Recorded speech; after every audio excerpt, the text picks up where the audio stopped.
Hello friends, आज की हमारी कहानी है महात्मा जी की बिल्ली। एक बार एक महात्मा जी अपने कुछ शिष्यों के साथ जंगल में आश्रम बनाकर रहते थे। एक दिन कहीं से एक बिल्ली का बच्चा रास्ता भटककर आश्रम में आ गया। महात्मा जी ने उस भूखे प्यासे बिल्ली के बच्चे को दूध रोटी खिलाई। वह बच्चा वहीं आश्रम में रहकर पलने लगा। लेकिन उसके आने के बाद महात्मा जी को एक समस्या उत्पन्न हो गई कि जब वे साईं ध्यान में बैठते तो वह बच्चा कभी उनकी गोद में चढ़ जाता, कभी कंधे या कभी सर पर बैठ जाता। महात्मा जी ने अपने एक शिष्य को बुलाकर कहा, देखो, मैं जब साईं ध्यान पर बैठूं उससे पूर्व तुम इस बच्चे को दूर एक पेड़ से बांध आया करो।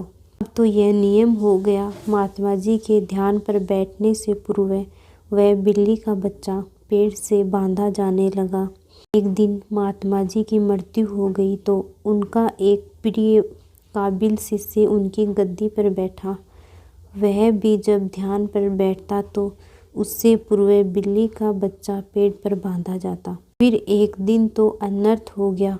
बहुत बड़ी समस्या आ खड़ी हुई कि बिल्ली ही खत्म हो गई। सारे शिष्यों की मीटिंग हुई। सबने विचार विमर्श किया कि बड़े महात्मा जी जब तक बिल्ली पेड़ से न बांधी जाए तब तक ध्यान पर नहीं बैठते थे।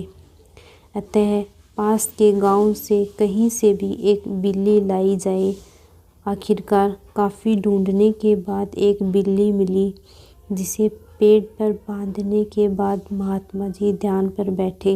विश्वास माने उसके बाद जाने कितनी बिल्लियां मर चुकी और न जाने कितने महात्मा जी मर चुके।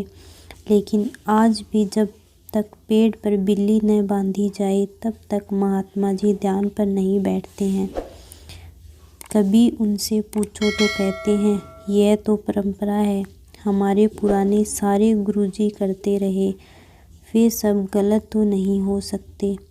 कुछ भी हो जाए हम अपनी परंपरा नहीं तोड़ सकते।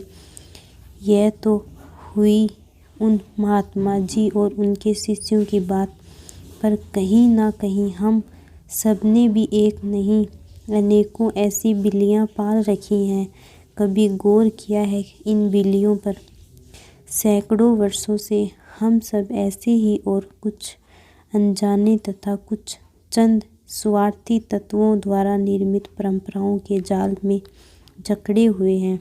ज़रूरत इस बात की है कि हम ऐसी परंपराओं और अंधविश्वासों को अब और ना पनपने दें और अगली बार ऐसी किसी चीज़ पर यकीन करने से पहले सोच लें कि कहीं हम जाने अनजाने कोई अंधविश्वास रूपी बिल्ली तो नहीं पाल रहे।